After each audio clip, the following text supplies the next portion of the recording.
पूज्य सद्गुरुदेव भक्तमाली जी एक बात कहते थे कि ज्ञानियों की दृष्टि में, वेदांतियों की दृष्टि में भले ही स्वप्न मिथ्या हो, पर हरिभक्तों की दृष्टि में, साधकों की दृष्टि में स्वप्न सामान्य वस्तु नहीं है। ये स्वप्न भी झाजी प्रमाण है कि जीव ईश्वर का अंश है। क्यों? ईश्वर सृष्टि करता तो जीव भी सृष्टि करता है, भले ही स्वप्न की सृष्टि करता पर करता तो है कि नहीं? ईश्वर का अंश है, सृष्टि की सामर्थ्य। तो हम साधन कर रहे हैं, पर यदि हमारे चित्त पर तमोगुण के संस्कार बने हुए हैं, विषय के संस्कार बने हुए हैं, वासना के संस्कार बने हुए हैं, तो साधन व्यर्थ तो नहीं है। और तीव्र गति से साधन में लगने की आवश्यकता है। तब यह समझना चाहिए कि निश्चित अभी हमारे मन की अवस्था ठीक हुई नहीं है। मोबाइल न देखने पर भी, सिनेमा न देखने पर भी उत्पटांग दृश्य आते हैं। क्यों आते हैं? ये दिखाने के लिए आते हैं कि अभी तुम अपने साधन पर अहंकार मत करो, अभी तुम्हारी भीतरी हालत क्या है वो ये है। फिर जब तमोगुण के संस्कार भजन करते करते कम होते हैं, तब रजोगुण प्रधान दृश्य दिखते हैं।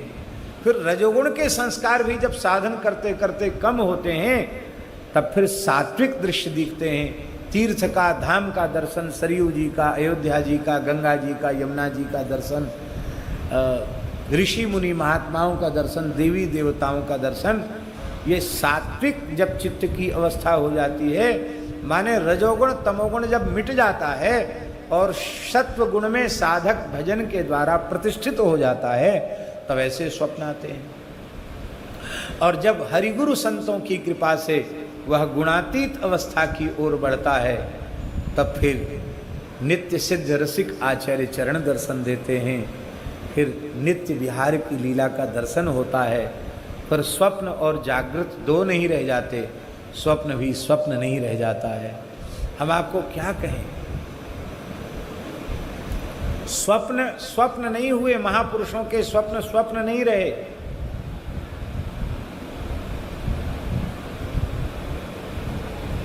स्वप्न का प्रत्यक्ष प्रभाव जागृत में आ गया।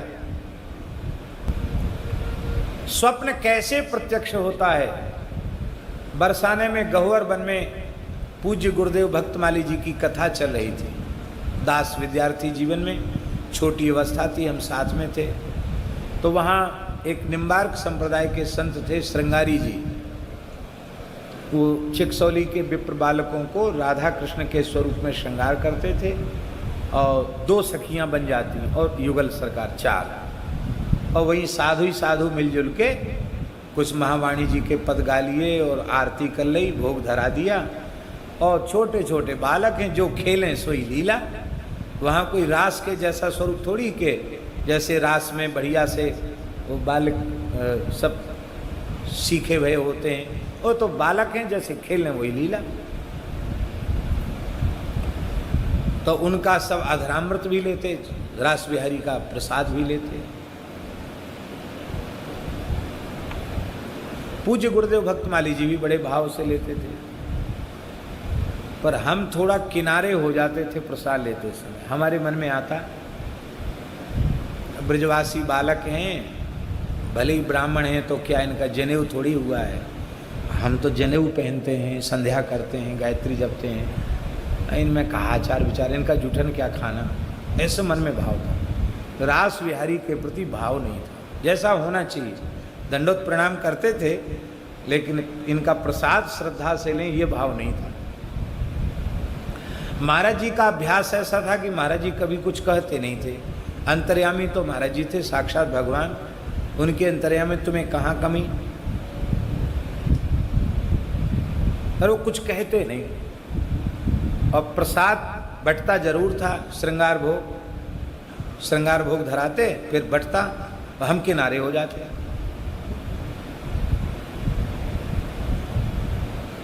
एक दिन स्वप्न हमको दिखा, रात्रि में। क्या स्वप्न दिखा? कि रास मंडल में युगल प्रिया प्रीतम श्यामा श्याम का श्रृंगार हुआ और वहाँ हारमोनियम बज रही है, तबला बज रहा है और कुछ पद हो रहे हैं और ठाकुर जी खेल रहे हैं। श्री जी ठाकुर जी ऐसे बहुत छोटे छोटे स्वरूप थे। श्री जी तो हम समझते हैं कि ज़्यादा से ज़्यादा 5-6 वर्ष की होंगी और लाल जी होंगे 8 वर्ष के या 9 वर्ष के भी हो सकते हैं। लाल जी थोड़े बड़े, और किशोरी जी 6-7 वर्ष की, लाल जी 9 वर्ष के होंगे। इतने खेल रहे। अब ब्रजवासी स्वरूप बालक ना, कोई यात्री परदेसी भेंट चढ़ावे तो उठा के अपने हाथ में ले लें। ठाकुर जी छोटे छोटे ठाकुर जी दक्षिणा हाथ में ले लें और संत लोग देख के खूब प्रसन्न होते थे। वहाँ को ये थोड़ी रास वाली के उनको बता दिया जाए कि भैया भेंट उठाई नहीं जाती, आप ठाकुर जी हो। तो स्वप्न में क्या दिखा कि ठाकुर जी खेल रहे हैं और खेलते खेलते जहाँ राजा रामदास जी विराजते हैं अभी भी जिस कुटिया में, महाराज जी का उसी कुटिया में आसन था। तो ठाकुर जी श्री जी दौड़ते, पहले आगे ठाकुर जी हैं, पीछे पीछे श्री जी हैं, दौड़ते हुए आए और महाराज जी चौकी पर बैठे हैं भीतर और उछल के अपने आप युगल सरकार दाहिनी जंघा पर श्री ठाकुर जी बैठ गए और बाईं जंघा पर श्री प्रिया जी बैठ गई।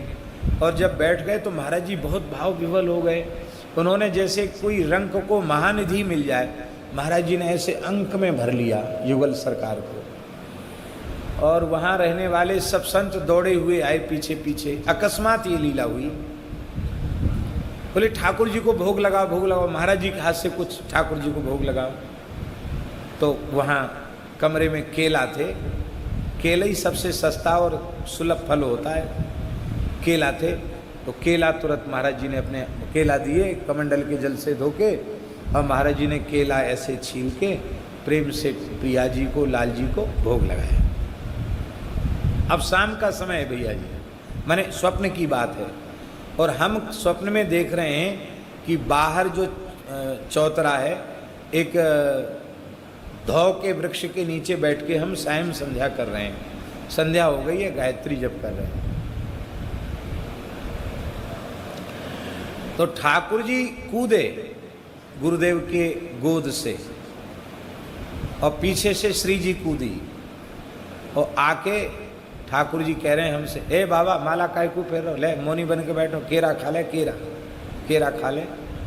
तो मैंने ऐसे माला दिखाई सपने में कि माला जप रहा हूँ, खा नहीं सकता, बोल नहीं सकता। तो श्री जी पीछे से खड़ी, आके पीछे खड़ी हो गई। ठाकुर जी से कह रही हैं, ए ये भजन कर रहे हो या भजन करन दे हो, काई कुछ छेड़ रहे हो, नहीं नहीं केरा खाएगो, केरा खाएगो। और जबरदस्ती उन्होंने मुख में केला दे दिया और श्री जी बड़ी खुश हुई। उन्होंने भी, वो भी एक केला ली थी, पाते पाते उन्होंने भी केला दी। इस स्वप्न की लीला है, हमको बड़ा आनंद हुआ।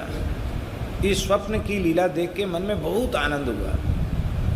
अब मन में सोचे कि महाराज जी को सुनाएंगे, लेकिन अवसर नहीं मिला। कोई ना कोई महाराज जी के पास ऊपर दिन में कथा, महाराज जी कथा में बैठ गए। तो ऐसी चीज अवसर देख करके ही निवेदन करनी चाहिए। हमने सोचा अब दिन में तो सुना नहीं पाए, रात में महाराज जी की चरण सेवा करते हुए सुनाएंगे। कैसा स्वप्न दिखा, मन में सोचा। 2 समय कथा होती थी महाराज जी की, 2 टाइम कथा होती थी। अब शाम को कथा 5 बजे पूरी हो गई और महाराज जी तो कोठरी में चले गए।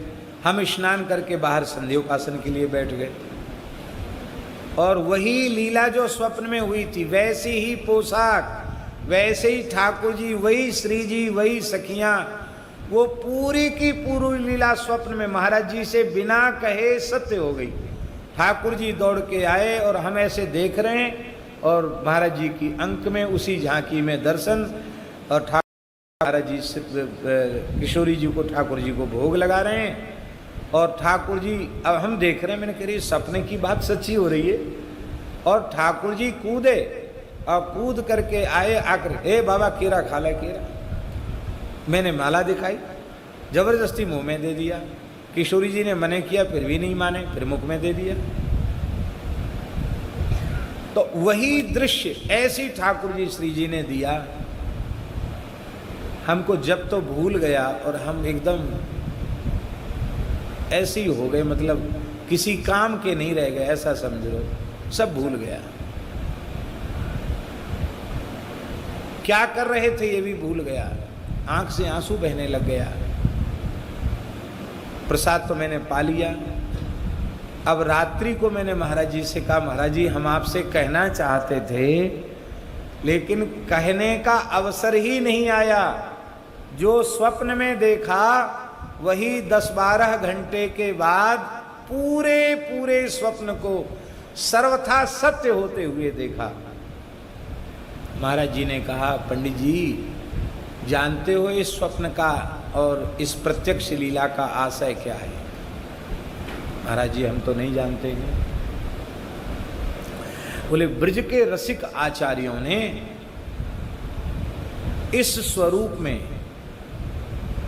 बालकों की अनुभूति नहीं की है, इस स्वरूप में साक्षात ठाकुर जी श्री जी की अनुभूति की है।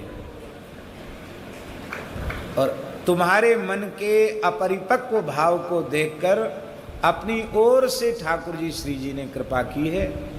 इनको ब्रजवासी बालक मत मानो, इनको साक्षात राधा कृष्ण मानो। उस दिन से गुरुदेव भगवान की कृपा से, उनकी करुणा से दास का भाव तो ये रहता है, ठाकुर जी स्वरूप में होएं तो और स्वरूप में न होएं तो, जिसके मस्तक पर मुकुट विराजमान हो गया, चंद्रिका विराजमान हो गई, वो ठाकुर जी श्री जी ही हैं। यद्यपि बालक दंडोत कर लेते हैं, मन में बड़ा संकोच होता है, लेकिन मन में होता है ये ठाकुर जी, नहीं ये श्री जी, इनको ठाकुर जी के रूप में देखा, इनको श्री जी के रूप में देखा, इनसे हम प्रणाम कैसे ले सकते हैं? ये साक्षात। तो स्वप्न जो है वो सामान्य नहीं। अब आप कैसे कहोगे, तो हम ये बात कहने की नहीं है, लेकिन हम इसलिए निवेदन कर रहे हैं कि स्वप्न भी सर्वथा सत्य होता है।